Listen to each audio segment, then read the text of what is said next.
श्री गणेशाय नमः। नमस्कार दोस्तों, ये राशिफल चंद्र राशि पर आधारित है। चंद्रमा मन का कारक है। हमारे मन पर जो भी उतार चढ़ाव आते हैं वो चंद्रमा की स्थिति लेकर आती है। इस वजह से चंद्रमा की पोजीशन हमारे रोज के जीवन को बहुत ज्यादा प्रभावित करती है और इसके अकॉर्डिंग हमारा दिन अच्छा या बुरा जाता है। तो आइए जानते हैं इस दिन चंद्रमा आपके लिए किस तरह के परिणाम लेकर आ रहा है। दोस्तों, चंद्रमा इस दिन आपकी कुंडली में दूसरे स्थान में रहेंगे, यानी धन भाव में रहेंगे। जी हाँ, ये चंद्रमा की पोजीशन काफ़ी अच्छी रहेगी। ये दिन आपके लिए बहुत बढ़िया जाने वाला है। व्यापारियों को व्यापार में काफ़ी मुनाफा होने की संभावना रहेगी। निवेश करने के लिए समय बिल्कुल सही रहेगा। इस दिन आप कहीं पर भी निवेश कर सकते हैं। धन से जुड़ा, पैसों से जुड़ा किसी भी तरह का आदान प्रदान आज आप कर सकते हैं। दोस्तों, ये दिन आपके लिए आर्थिक तरक्की के नए रास्ते खोल सकता है। ये दिन आपको आर्थिक तरक्की जरूर दिलाएगा। आपके खर्चे कम होंगे व आय ज्यादा रहेगी। फिजूल के खर्चे भी इस दिन होने की संभावना काफी कम रहेगी। नौकरी पेशा लोगों के लिए यह दिन काफी अच्छा रहने वाला है। ग्रहमान आपके पक्ष में है। आपको मान प्रतिष्ठा मिलेगी। आपके कार्य क्षेत्र में वातावरण आपके अनुकूल रहेगा। सहकर्मचारियों का सहयोग आपको मिलेगा। आपके अधिकारियों से शाबाशी भी इस समय में आपको मिल सकती है, यानी आपका काम बहुत बढ़िया रहेगा, जिससे आपके अधिकारी आपसे प्रभावित होंगे। आपके कामों में मन भी लगेगा। बोनस या सैलरी बढ़त भी इस समय में होने की संभावना रहेगी। धन प्राप्ति के हिसाब से दिन आप ही के फेवर में है। अगर इस समय में नौकरी नहीं है तो प्रयास जरूर करें। ग्रह नक्षत्र अनुकूल है, लाभ जरूर मिलेगा। मनोवांछित नौकरी आपको इस समय में मिल सकती है। अगर स्टूडेंट्स की बात करते हैं तो स्टूडेंट्स के लिए समय शुभ रहेगा। इस समय में महत्वपूर्ण फैसले ले और उस पर अमल करें, लाभ जरूर मिलेगा। जो भी फैसले लोगे वो सही साबित होंगे। आपके फ्यूचर के लिए प्लानिंग करनी है तो ये समय आपके लिए बिल्कुल सही है। जो विद्यार्थी अपने परिवार से दूर रहते हैं उन्हें परिवार से मिलने का मौका इस समय में मिलेगा। यात्राएं होने की भी संभावना रहेगी। परिवार में कोई फंक्शन या कोई छोटी पार्टी होने की भी संभावना बनी रहेगी। अगर पर्सनल लाइफ की बात करते हैं, लव लाइफ की बात करते हैं तो लव लाइफ के लिए भी ये दिन बहुत बढ़िया रहने वाला है। पार्टनर से मिलना, घूमना फिरना, साथ समय व्यतीत करना, इन चीज़ों के लिए समय काफ़ी अनुकूल है। एक दूसरे के प्रति प्यार बढ़ेगा व संबंध अधिक मधुर बनेंगे। पार्टनर्स के बीच अगर पहले से ही किसी तरह की अनबन बनी हुई है तो वो अनबन जरूर दूर होगी। प्रयास जरूर करें। अनबन या किसी तरह की दूरियां है तो मिट जाएगी। दोस्तों, हर काम में इस दिन आपको कामयाबी मिलने के संकेत हैं। टेंशन नहीं रहेगा, सोच पॉजिटिव रहेगी। पेंडिंग कामों को भी पूरा करने के लिए समय अच्छा है। तो कोई पेंडिंग काम है तो इस समय में आप पूरा करने की कोशिश करें, वो काम पूरे हो जाएंगे। मैरिड लाइफ भी इस समय में मधुर रहेगी। पार्टनर्स एक दूसरे को अच्छे से समझेंगे। प्यार व शांति का माहौल आपके घर में, आपके परिवार में आपको इस समय में देखने को मिलेगा। अगर स्वास्थ्य की बात करें, सेहत की बात करें तो ये समय आपके स्वास्थ्य के लिए भी अच्छे संकेत दे रहा है। जी हाँ, सेहत संबंधित कोई भी परेशानियां आपको नहीं सताएगी। पुरानी चल रही जो बीमारियां हैं उसमें भी आपको आराम मिलेगा। इस समय में आपकी सेहत बहुत अच्छी रहेगी। प्रसन्नता व आनंद में दिन व्यतीत होगा। दोस्तों, स्वास्थ्य अच्छा रहेगा, उसे और अच्छा बनाने की कोशिश करें। अपने फिटनेस पर ध्यान देना बहुत ज़रूरी होता है, तो अपने फिटनेस पर, अपने रहन सहन पर, खान पान पर ध्यान जरूर दें। सुबह टहलना जारी रखें, एक्सरसाइज जरूर करें, सोच पॉजिटिव रखें और मन में हमेशा अच्छे विचारों को आने दें, क्योंकि हमारे मन में जो भी विचार बार बार आते हैं उन विचारों से ही हमारा फ्यूचर बनता जाता है। तो हमारे विचारों पर भी हमारा नियंत्रण होना काफ़ी ज़रूरी होता है। इस दिन सफ़ेद रंग का अगर आप इस्तेमाल करते हैं तो आपके लिए बहुत बढ़िया रहेगा और 6 अंक इस दिन आपके लिए लकी साबित हो सकता है।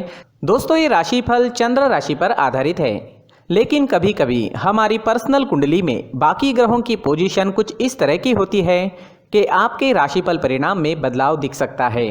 इसलिए राशिफल को एक मार्गदर्शन के तौर पर लिया जाए तो ज्यादा अच्छा रहेगा। दोस्तों, सभी राशि के लोगों के लिए जीवन में आगे बढ़ने के लिए कुछ जरूरी बातें वीडियो में आगे बताई गई है, तो वीडियो आगे जरूर देखें। व्यक्ति को अपने जीवन में सफल होने के लिए मेहनत के साथ साथ भाग्य का साथ होना भी बहुत ही आवश्यक होता है। अगर व्यक्ति का भाग्य उसका साथ देता है तो कम मेहनत में ही अधिक सफलता प्राप्त होती है। परंतु कई बार ऐसा देखा गया है कि व्यक्ति के जीवन में कई ऐसी घटनाएं घटित होती है जिसकी वजह से उसको बहुत सारी परेशानियों का सामना करना पड़ता है। और इस स्थिति में व्यक्ति को बिल्कुल भी समझ नहीं आता कि ऐसा क्यों हो रहा है। दरअसल आपके घर में ही कुछ ऐसी चीजें होती है जो हमारे भाग्य को प्रभावित करती है, हमारे जीवन को प्रभावित करती है, और उन चीज़ों के आसपास होते हुए भी हमें वो चीज़ें नज़र नहीं आती। वह चीज़ें हमारे चारों तरफ एक अजीब सा घेरा बनाकर रखती है, परंतु हम उसको नहीं देख पाते। इन चीज़ों से हमारे घर में और हमारे जीवन में नकारात्मकता फैलती है, जिसकी वजह से हमें भारी नुकसान उठाना पड़ता है। हम पूरी तरह से कंगाल हो सकते हैं। दोस्तों, काफ़ी लोगों को इस तरह की आदत होती है, कहीं से भी बाहर से आते हैं, कहीं भी जूते चप्पल फेंक देते हैं, कहीं पर भी उतार देते हैं। कुछ लोग तो घर के एंट्री के मेन डोर के सामने ही जूते या चप्पल डायरेक्टली उतार देते हैं। दोस्तों, ध्यान रखें, जूते चप्पल हमेशा साफ सुथरे रखें और उनको उनकी जगह पर रखें। उनके लिए एक स्थान बनाएं, उस स्थान पर रखें। अगर कोई व्यवस्था उनके लिए की है तो बहुत ही अच्छी बात है, वहां पर उन्हें रखें, साफ सुथरा रखें। जूते चप्पलों को उनकी जगह पर कुछ इस तरह से रखें कि वो देखने में भी अच्छी लगे। अगर वो चीजें देखने में अच्छी लग रही है तो फिर उनसे नेगेटिव एनर्जी उत्पन्न होने की संभावना बिल्कुल भी नहीं रहेगी। तो दोस्तों, इस बात का ध्यान जरूर रखें। साथ ही दोस्तों, एक और बात है जिस पर आपको ध्यान देना बहुत जरूरी होता है। हमारे घर के छत के ऊपर जिन चीजों का हमें काम नहीं होता है उन्हें हम घर के छत के ऊपर रख देते हैं। ऐसा करते करते देखेंगे तो घर के छत के ऊपर कबाड़ जमा दिखता है। जी हाँ, जो चीजें हमें लगता है आगे जाके हमारे काम में आ सकती है वो हम घर के ऊपर रख देते हैं, लेकिन वो चीजें तो काम में नहीं आती।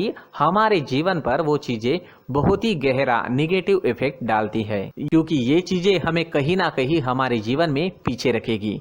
इस वजह से घर के छत को पूरी तरह से साफ रखें, पूरी तरह से साफ सुथरा रखें, क्लीन रखें। साथ ही दोस्तों, हम हमेशा देखते हैं घर के ऊपर जाने के लिए जो सीढ़ियां हैं, उन सीढ़ियों के नीचे जो जगह होती है वहां पर सामान हमेशा रख दिया जाता है। वो जगह ही ऐसी है कि सामान को खींच ही लेती है। वहां पर आपको कुछ ना कुछ सामान मिलेगा ही। अगर हम सीढ़ियों के नीचे सामान रखते हैं तो हमारी उन्नति होना बहुत ही मुश्किल है। जी हाँ, सीढ़ियों के नीचे कूड़ा कचरा कबाड़ अगर हम जमा करके रखते हैं, कोई भी सामान रख देते हैं, तो उस वजह से माँ लक्ष्मी हम पर प्रसन्न नहीं होती। माँ लक्ष्मी हमारे घर में आने की संभावना बहुत ज़्यादा कम हो जाती है। तो दोस्तों, इन चीज़ों पर ध्यान रखें। हमारे घर की जो सीढ़ियाँ होती है उनके नीचे की जगह हमेशा साफ सुथरी रखें, क्लीन रखें। साथ ही दोस्तों, अगर आपके घर में ऐसी कोई चीज मौजूद है जिसका आपको काम नहीं है, जैसे टूटे फूटे बर्तन, आईना, तस्वीरें, इलेक्ट्रॉनिक सामान, सोफा, कुर्सी, टेबल, पलंग, घड़ी, झाड़ू, गमला इत्यादि, तो आप इन सामानों को अपने घर से तुरंत ही बाहर निकाल दीजिए, वरना इससे आपको बहुत बड़ी परेशानी हो सकती है। आपको ये चीजें कंगाल बना सकती है। तो घर में ऐसी चीजों का मौजूद होना शुभ नहीं माना गया है। इससे धन की देवी माता लक्ष्मी जी का प्रवेश घर में नहीं होता है। इन चीजों से आपके घर में नकारात्मक ऊर्जा का संचार होता है और जिस वजह से व्यक्ति को मानसिक समस्याओं का सामना भी करना पड़ता है। व्यक्ति के मन में चिड़चिड़ाहट होती है और छोटी छोटी बातों पर गुस्सा आने लगता है। आप जो भी कार्य करते हैं उसमें आपका मन नहीं लग पाता है। इस व्यक्ति का जीवन घर में मौजूद इन चीजों की वजह से अंधकार में डूबने लगता है। इसलिए आपको घर में बिना काम की चीजें, कूड़ा कचरा नहीं रखना है। दोस्तों, एक और खास बात है, हमारे घर में मकड़ी का अगर जाला है तो वो बिल्कुल भी शुभ नहीं है। जी हाँ, वो अशुभ माना जाता है। घर में मकड़ी का जाला होना अशुभ है। इससे आपके अच्छे दिन भी बुरे दिनों में बदल सकते हैं, क्योंकि मकड़ी अपना जाल शिकार को फंसाने के लिए बनाती है। और अगर आपके घर में मकड़ी का जाला है तो इससे घर में नकारात्मक ऊर्जा का प्रभाव अधिक बनता है और वास्तुशास्त्र के अनुसार इससे सकारात्मक ऊर्जा का नाश होना शुरू हो जाता है। दोस्तों, मुख्य द्वार भी हमेशा साफ सुथरा रखें। मुख्य द्वार को हमेशा सजाया जाता है, क्योंकि मुख्य द्वार से ही हमारे घर में लक्ष्मी का प्रवेश होता है। तो मुख्य द्वार को साफ सुथरा रखें और सजा कर रखें तो बहुत अच्छा रहेगा। इसी के साथ और कुछ चीजें हैं, जैसे टूटी फूटी जो भगवान की मूर्तियां होती है वो हमारे घर में नहीं रखनी चाहिए। साथ ही जो भगवान के पुराने फोटो है जो जमा करके रखे हुए होते हैं, तो दोस्तों वो चीज़ें नहीं रखनी चाहिए। जो भगवान के फोटो या भगवान की मूर्तियाँ जो घर के मंदिर में हैं, बस वहाँ तक सीमित है। अगर आपके घर के शोकेस में भी वो मूर्तियाँ रखी है, कुछ फोटो रखे थे, उन्हें भी साफ करते रहना चाहिए। जिन चीज़ों को हम मेंटेन नहीं कर पाते, साफ नहीं रख पाते, उन चीज़ों को घर से हटा देना ही आपके लिए अच्छा रहेगा। साथ ही दोस्तों कुछ तस्वीरें हैं, जैसे डूबते नाव की तस्वीर या फिर झगड़े की तस्वीर या फिर कुछ ऐसी तस्वीरें होती है जो देखते ही हमें समझ में आ जाता है कि ये तस्वीर निगेटिविटी दर्शा रही है। इस तरह की तस्वीर भी आपको आपके घर में नहीं रखनी है।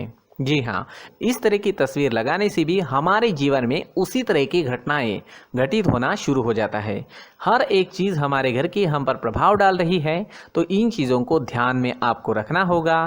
तो दोस्तों कुछ ऐसे छोटे मोटे बदलाव करके हम हमारे जीवन में खुशियाँ ला सकते हैं, तरक्की ला सकते हैं, धन ला सकते हैं, माँ लक्ष्मी जी का प्रवेश हमारे घर में हो सकता है। तो इन चीज़ों को ज़रूर आजमाएं। इस तरह के बदलाव आप आपके घर में ज़रूर करें। धन्यवाद।